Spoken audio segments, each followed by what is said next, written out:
Hello viewers, দি platform পরিবারের পক্ষ থেকে আপনাদের সবাইকে স্বাগত। আমি ঋত্বিক মুরাল, চট্টগ্রাম প্রকৌশল ও প্রযুক্তি বিশ্ববিদ্যালয়ের মেকাট্রনিক্স ডিপার্টমেন্টের তৃতীয় বর্ষের একজন ছাত্র। আমি আজকে দিনাজপুর বোর্ড 2019 সালের আসা তরঙ্গ কোশ্চেনটার উপর আলোচনা করব, মানে সেটা সলভ করব। তো আসুন শুরু করি। আমি দিনাজপুর বোর্ডে 2019 সালে যে তরঙ্গের কোশ্চেনটা আসছিল সেটা আমি বলে লিখছি। তো এই বোর্ডের কোশ্চেনটা আমি একবার আপনাদের জন্য পড়ে দেখাই যে সুরসরকা দ্বারা সৃষ্ট শব্দ তরঙ্গের সমীকরণটি হলো y equals to 12 sin pi 500t minus 1.47x। সমীকরণটিতে সকল রাশি SI এককে প্রকাশ করা হলো। অপর একটি বিষয় শলাকা সনোমিটারের তারের 125 মিটার দৈর্ঘ্যের সৃষ্ট মূল সুরের সাথে ঐকতান সৃষ্টি করে। সনোমিটারের তারটি 5 কেজি পার ওয়েট বল দ্বারা টানা এবং তারটির 1 মিটার দৈর্ঘ্যের বল দেওয়া আছে 3 গ্রাম। তো আমি যে গ আর ঘ প্রশ্নটা সলভ করব। তো গ এর মধ্যে দেওয়া আছে যে সুরসরকা দ্বারা সৃষ্ট শব্দের তরঙ্গ দৈর্ঘ্য কত। ঘ নম্বর কোশ্চেনটা হলো এ ও বি কে যদি আমি একত্রে কাঁপানো হলে বিট শোনা যাবে কিনা। তো আমি তরঙ্গের যেসব সূত্র অ্যাপ্লাই করে এই ম্যাথটা সলভ করব সেগুলো আমি বিগত ক্লাসগুলোতে দেখাইছি এবং সূত্রের প্রমাণগুলো দেখাইছি। তো আমরা এই যে কোশ্চেনটা আছে যেখানের মধ্যে সুরসরকা দ্বারা সৃষ্ট শব্দের তরঙ্গ দৈর্ঘ্য এবং বিট শোনা যাবে কিনা বের করতে চাই। তো এগুলোর জন্য আমাকে এই উদ্দীপকের প্রথমে এর যে সমীকরণটা দেওয়া আছে সেটা দেখে এর কম্পাঙ্ক বের করতে হবে এবং এরপর এখানে যে টপিকটা আছে এটা হচ্ছে দুইটা টাইপের অঙ্ক। প্রথমটা হচ্ছে যে হচ্ছে জেনারেল সমীকরণ দেওয়া আছে সেখান থেকে আমি বের করতে যাচ্ছি, কিন্তু বি যেটা আছে সেটা হচ্ছে আমার টানা তারের যেসব টপিকগুলো পড়ানো হয়েছিল ওইটার উপর বেস করে করা।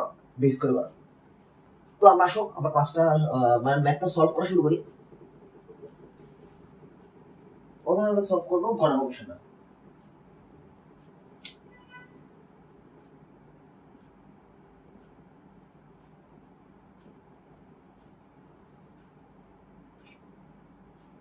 ক নম্বর কোশ্চেনে আমাকে জানতে চাইছিল যে সুরসরকা দ্বারা সৃষ্ট শব্দের তরঙ্গ দৈর্ঘ্যটা কত। তো আমি উদ্দীপকের থেকে সুরসরকা দ্বারা সৃষ্ট তরঙ্গ দৈর্ঘ্যে একটা সমীকরণ জানি যেটা আমাকে দেওয়া হয়েছে। তা আমি লিখি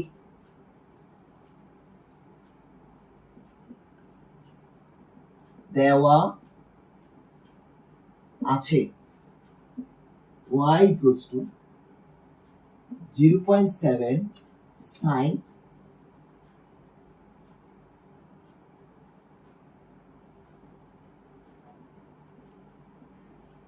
500t minus 1.47x। তো আমরা যখন অগ্রাবৃত অঙ্কের যে অঙ্কগুলো যে টপিকগুলো যে সূত্রগুলো পড়ানো হয়েছিল সেখানে আমি অগ্রাবৃত অঙ্কের একটা প্রমিত সমীকরণ দেখাইছিলাম। মানে ব্যাপারটা সেই সমীকরণটা কি আমরা জানি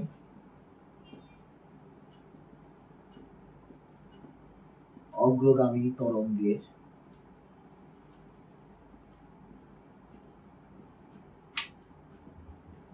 y equals to a sin twice pi by lambda into vt minus x। এখন আমরা জানি যে অগ্রগামী তরঙ্গের y equals to a sin twice pi by lambda into vt minus x। তাহলে আমি এই যে y equals to এই সূত্রের সাথে যদি এই সূত্রটা তুলনা করার চেষ্টা করতে চাই তাহলে প্রথমে আমাকে এই সূত্রের ওয়েতে এই সূত্রটাকে এই সমীকরণটাকে সাজাতে হবে। তো সাজানোর জন্য আমি প্রথম কাজ করতে পারি যে যেহেতু এখানে এক্সট্রা অ্যালোন আছে তাহলে আমার এখানে 1.47 যেটা আছে সেটা আমি কমন নিতে পারি। তাহলে কমন নিলে আমি কি লিখতে পারি 0.7 sin 1.47 যদি কমন নিই তাহলে ব্যাপারটা আসে কি এখানে 500 বাই 1.47 t minus x। এখন যে আমি এই সমীকরণটা আছে আর এই সমীকরণটা তারা পরস্পর সেম, তাদের সাথে যদি পরস্পর আমি তুলনা করতে পারি তাহলে a এর জায়গায় লিখতে পারি 0.7, sin এর জায়গায় sin 2.25 lambda equals to 1.47, b এর জায়গায় লিখতে পারি এটা, আর x তো x এর আগে আছে। মানে পরস্পর তুলনা করলে আমি কি লিখতে পারি twice pi by lambda equals to আমার 1.47। যেহেতু আমি এটা ধরছি শুধু, আমার বাকিগুলো কোনো কাজ নেই, কারণ আমাকে প্রশ্ন করা ছিল যে শলাকার তরঙ্গ দৈর্ঘ্যের মান কত, শলাকার তরঙ্গ দৈর্ঘ্যের মান কত, তাই আমি এখান থেকে তরঙ্গ দৈর্ঘ্যের মানটা খুব ইজিলি বের করতে পারি। সুতরাং ল্যামডা ইকুয়ালস টু হবে 2 into 3.1416 by 1.47। তো এটার যেটা মান আসে সেটা হচ্ছে যে 1.36। এটাই আমার আনসার। তো এইভাবে আমরা শলাকাটার তরঙ্গ দৈর্ঘ্যের মানটা নির্ণয় করতে পারি। আশা করি তোমরা খুব ইজিলি বুঝবে। এখন আমরা ঘ নাম্বার কোশ্চেনটা সলভ করতে যাব।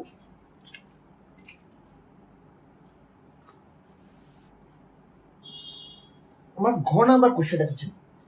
ঘ নাম্বার ছিল যে এ আর বি শলাকা যদি আমি একত্রে কাঁপাই তাহলে কি বিট শোনা যাবে নাকি? তো আমরা যখন বিগত ক্লাসগুলোতে বিটের যে টপিকগুলো পড়ছিলাম, তো বিটের ক্ষেত্রে আমি কি বলছিলাম, বিট হচ্ছে যে মেইনলি যাদের কাঁপানো হবে তাদের কম্পাঙ্কের পার্থক্য। তাহলে আমাকে বুঝতে হবে যে যদি এখানে আমাকে বিট শোনা যায় নাকি যায় না সেটা বের করতে হলে অবশ্যই এ এবং বি দুইটা সুশলাকার কম্পাঙ্কগুলো নির্ণয় করতে হবে। তো আমরা প্রথমে কাজ করি যে যেহেতু আমরা শলাক আছে, শলাক থেকে আমরা খুব ইজিলি উপায়ে কম্পাঙ্কটা বের করতে পারি, কারণ আমি তার তরঙ্গ দৈর্ঘ্য জানি, তার ব্যাগটাও বের করে ফেলতে পারি, তাহলে ওখান থেকে বের করতে পারি। তাহলে আমরা আগে প্রথমে শলাকারটা বের করি। যেহেতু এ ষোড়শলাকার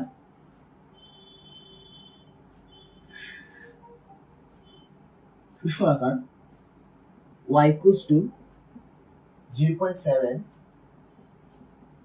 sin pi into 500t minus 1.47x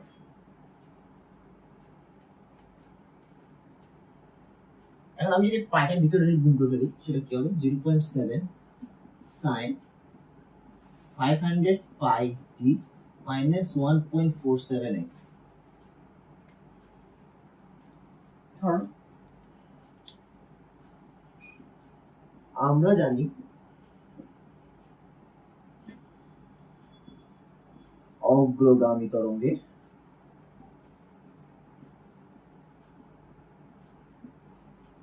y equals to s sin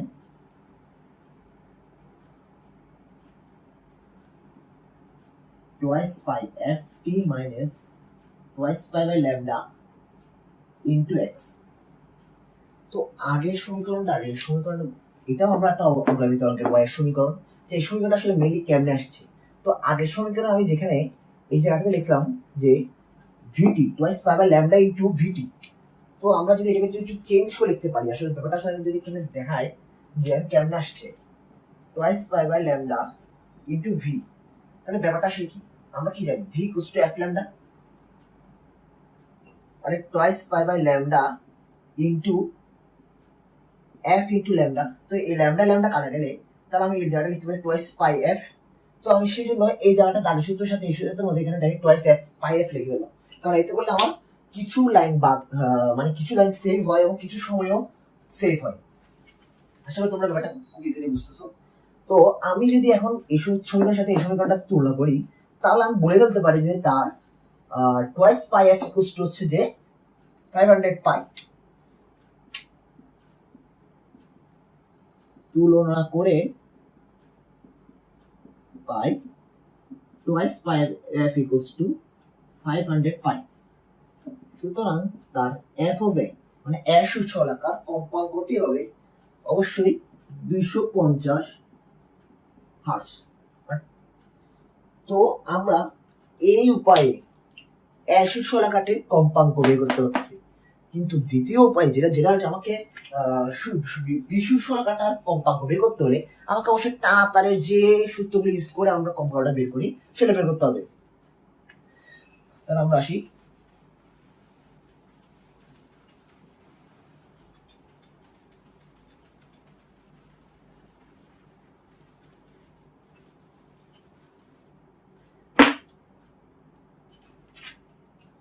আমরা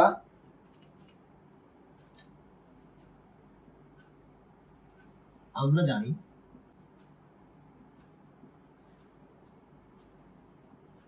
টানা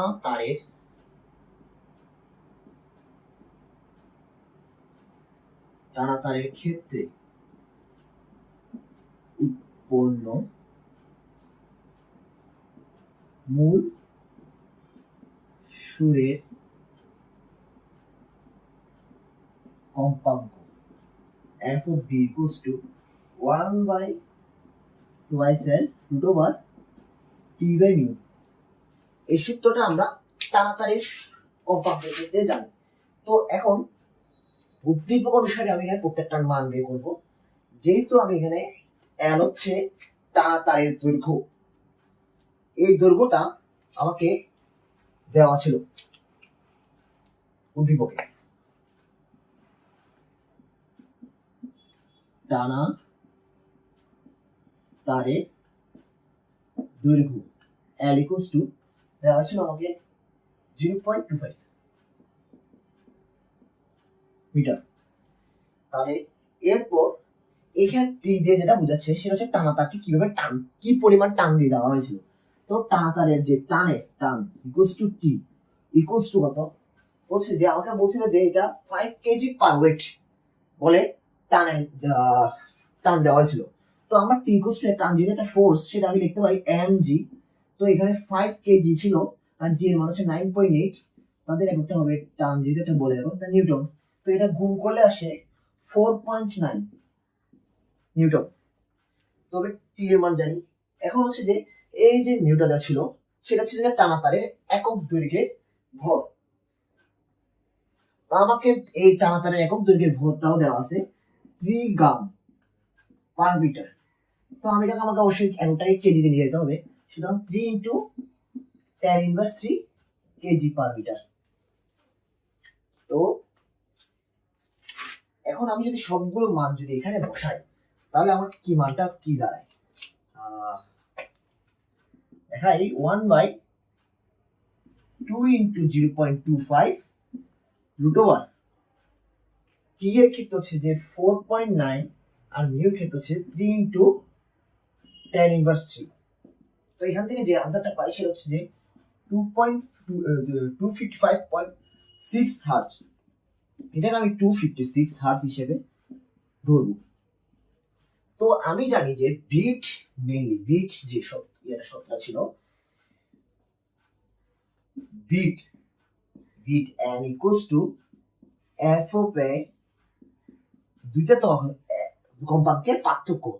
যেহেতু এখানের মধ্যে আমার f of a ছিল 250 আর f of b হচ্ছে 256 হার্জ, তাহলে অবশ্যই f of b minus f of a হবে। তাহলে 256 হার্জ বিয়োগ 250 হার্জ সমান হচ্ছে যে 6। তাহলে এ এবং বি সুস্বলাকা দুটোটাকে যদি একত্রে কম্পিত করা হয় তাহলে প্রতি সেকেন্ডে তারা 6টি বিট উৎপন্ন করবে। এইভাবেই আমরা অঙ্কটা সলভ করতে পারবো। তো এই ছিল আমার দিনাজপুর বোর্ড 2019 সালে তরঙ্গের সৃজনশীল কোশ্চেনটার সলভ। আশা করি তোমরা সবাই বুঝতে পারছো। আর যদি কোনো জায়গার মধ্যে যদি কোনো কিছু না বুঝতে থাকো অবশ্যই তোমরা কমেন্ট বক্সে জানাবে আমাদের। কুমিল্লা বোর্ড 2019 সালে তরঙ্গের যে কোশ্চেনটা আসছিল সেটা আমি আপনাদের সামনে আলোচনা করব এবং এটা কিভাবে সলভ করা যায় এবং কি উপায়ে সলভ করা যায় সেটা আমি আজকে আপনাদের সাথে সলভ করব। তো আসুন শুরু করা যাক। আমি কুমিল্লা বোর্ড 2019 সালের যে সৃজনশীল কোশ্চেনটা আছে সেটা আমি আমার বলে রাখলাম। এখানে দেওয়া আছে যে দুইটা শলাকা দেওয়া হয়েছিল, একটা এ শলাকা একটা বি শলাকা। এ শলাকার গ্রাফটা এটা আর বি শলাকার গ্রাফ এটা। আমাকে দেওয়া ছিল যে এই পজিশনটার এতটুকু পর্যন্ত দূরত্ব হচ্ছে 3.2 মিটার এবং তার পর্যায়কাল দেওয়া হয়েছিল টিএ। আর এখানে বি শলাকার এই দূরত্ব দেওয়া ছিল 3.05 মিটার। তো আমি গ আর ঘ সলভ করে দেখাবো আপনাদের জন্য। তো গতে বলা হয়েছিল যে এ শলাকা দ্বারা সৃষ্ট শব্দের বেগ কত, আর ঘনা প্রশ্ন হচ্ছে যে উদ্দীপকের শলাকা দুটি একত্রে বাজালে বিট উৎপন্ন হবে কিনা তা গাণিতিকভাবে ব্যাখ্যা করো। তো আমরা জানি যে বিট ব্যাপারটা যখনই আসে তখন অবশ্যই আমার বিট বলতে আমরা যেটা জানি সেটা হচ্ছে যে দুইটা যে শলাকা দুইটাকে একত্রে কম্পিত করা হবে তাদের কম্পাঙ্ক দ্বয়ের পার্থক্য, তাদের মধ্যে যদি কম্পাঙ্ক দ্বয়ের পার্থক্য থাকে অবশ্যই সেই পরিমাণ বিট উৎপন্ন হবে। তো এখন আমরা অঙ্কটা সলভ করতে যাই। আমার প্রথম যে গণনা কোশ্চেনটা সেটা হচ্ছে যে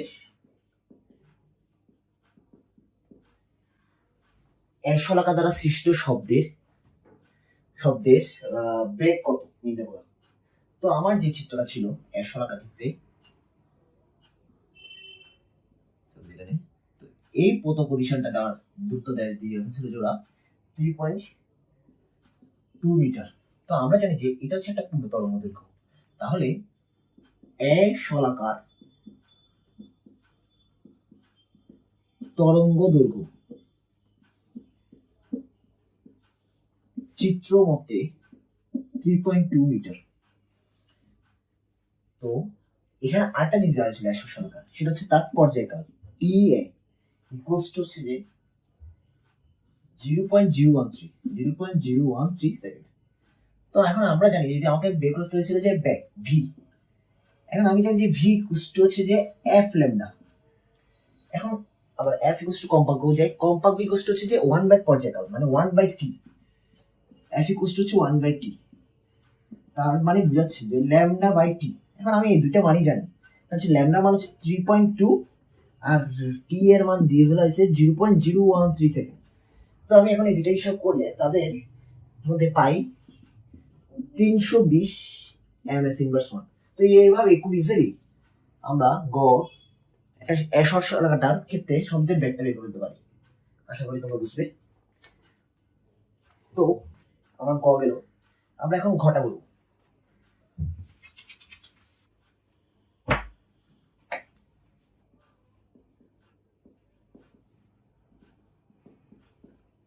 নাম্বার প্রশ্নটা হলো এ এবং বি দুইটা শলাকে যদি আমি একত্রে বাজাই বা কম্পিত করি তাহলে কি বিট উৎপন্ন হবে কিনা।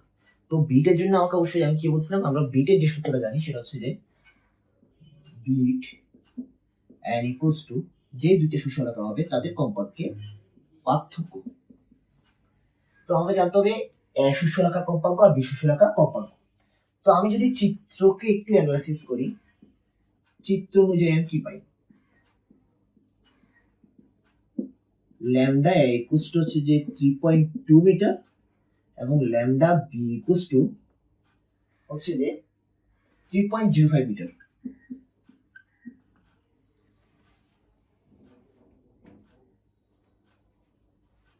তো এখন আমি নাম্বার যে অঙ্কটা করছিলাম, নাম্বারের মধ্যে আমি তাদের যে মাধ্যমের ব্যাগটা ছিল সেটা আমি বের করে ফেলছিলাম।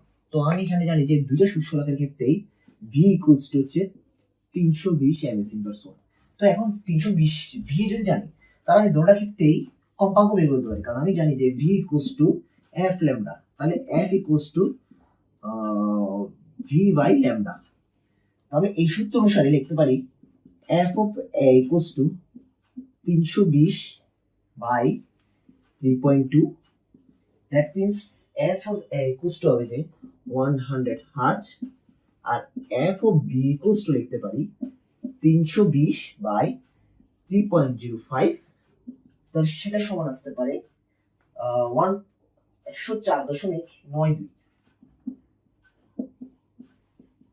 হার্জ। তাহলে আমি এখানে দেখতে পাচ্ছি যে এফ এর তুলনায় এফ এর বি এর কম্পাঙ্কটা মানে বি শলাকার কম্পাঙ্কটার মান বেশি। তাহলে আমি এখন যদি বিটের কথা চিন্তা করি, তাহলে বিটের ক্ষেত্রে যেটা বড় সেটা আমি বসে, তাহলে এফ ও বি মাইনাস এফ ও এ সমান হচ্ছে যে 104.92 মাইনাস 100 হার্জ মানে 100, তাহলে সমান হচ্ছে যে 4.92, one kind of that means 5টি বিট।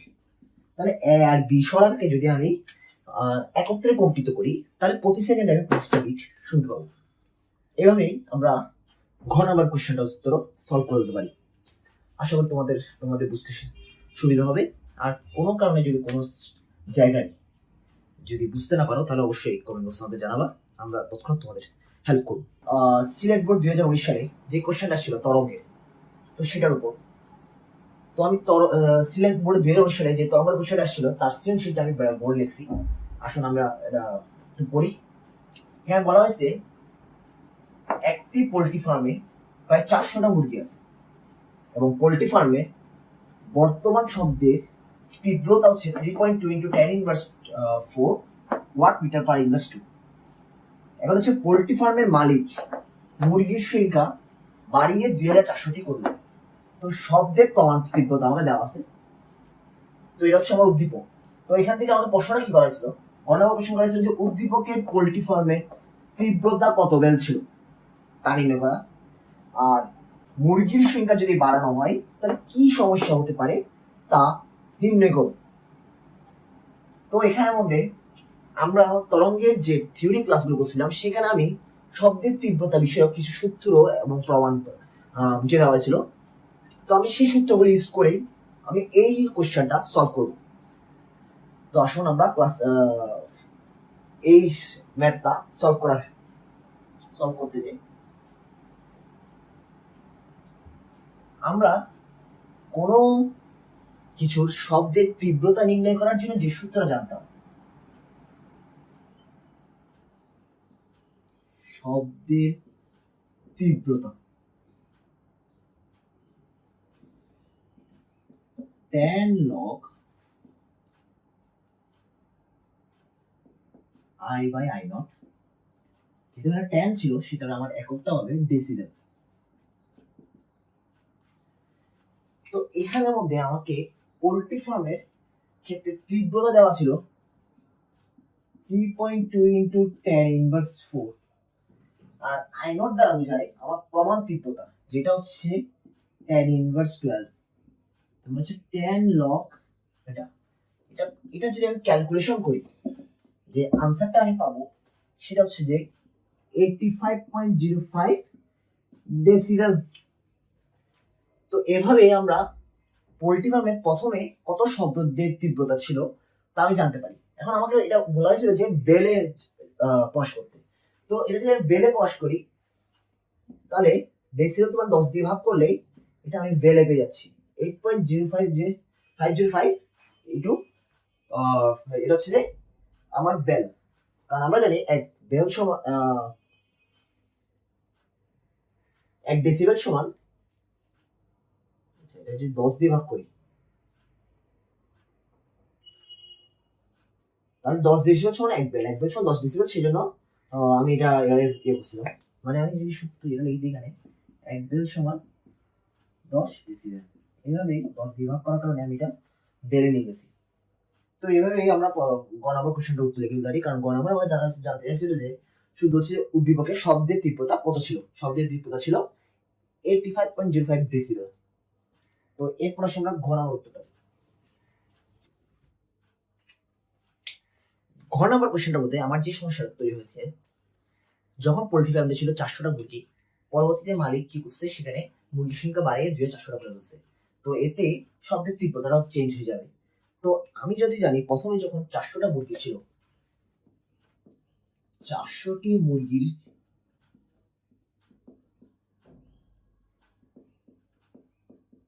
জন্য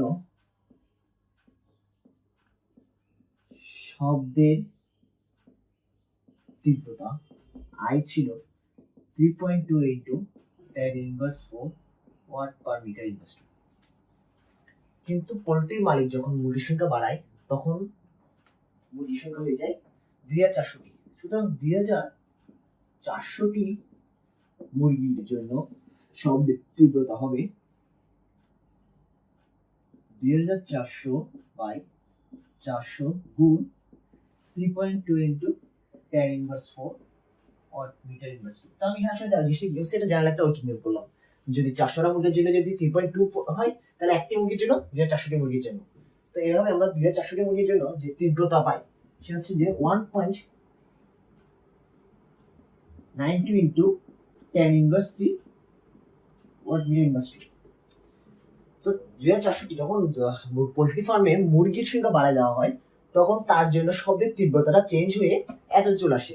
তো আমরা প্রথম ক্ষেত্রে শব্দের তীব্রতা লেভেলটা জানতাম, তাহলে এখন যদি তীব্রতাটা যখন চেঞ্জ হয়ে যায় তাহলে আমার শব্দের তীব্রতা লেভেলও চেঞ্জ হয়। তীব্রতা লেভেলের যে পরিবর্তনটা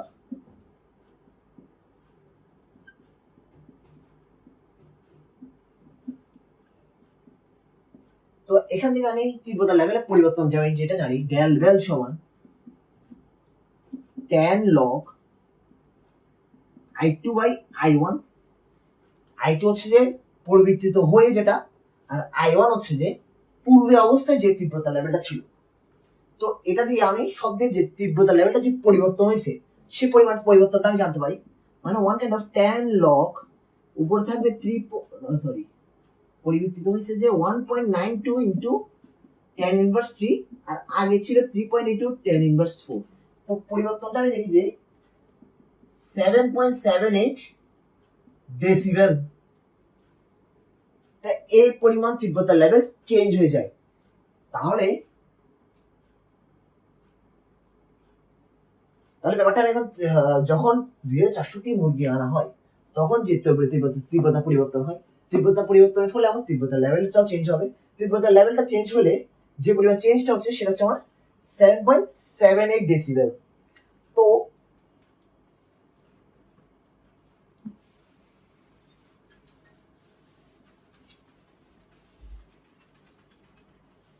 তো আমার পূর্বে যখন 400টা মুরগি ছিল তখন তার তীব্রতা লেভেল কত ছিল? 400টি মুরগির সময়ে তীব্রতা লেভেল 85.05 ডেসিবেল। এখন নতুন তীব্রতা লেভেল হবে যে 85.05 প্লাস 7.78 ডেসিবেল, তাহলে যেটা আসে সেটা হচ্ছে 92.83 ডেসিবেল। তো দেখা গেছে কি পোল্ট্রি ফার্মে যখন 2400টা মুরগি আনা হয় তখন তার তীব্রতা লেভেলটা চেঞ্জ হয়ে প্রায় 92.80 ডেসিবেলে চলে আসে। তো এত পরিমাণ তীব্রতা লেভেলের সময় জন্য একটা কোলাহলপূর্ণ পরিবেশ সৃষ্টি হয়। তাই প্রশ্নটার উত্তর হবে যে যদি মুরগির সংখ্যা বাড়ানোর ফলে পোল্ট্রি ফার্মে একটা কোলাহলপূর্ণ পরিবেশ সৃষ্টি হয়, এটাই এভাবে এটা আনসার হচ্ছে যে।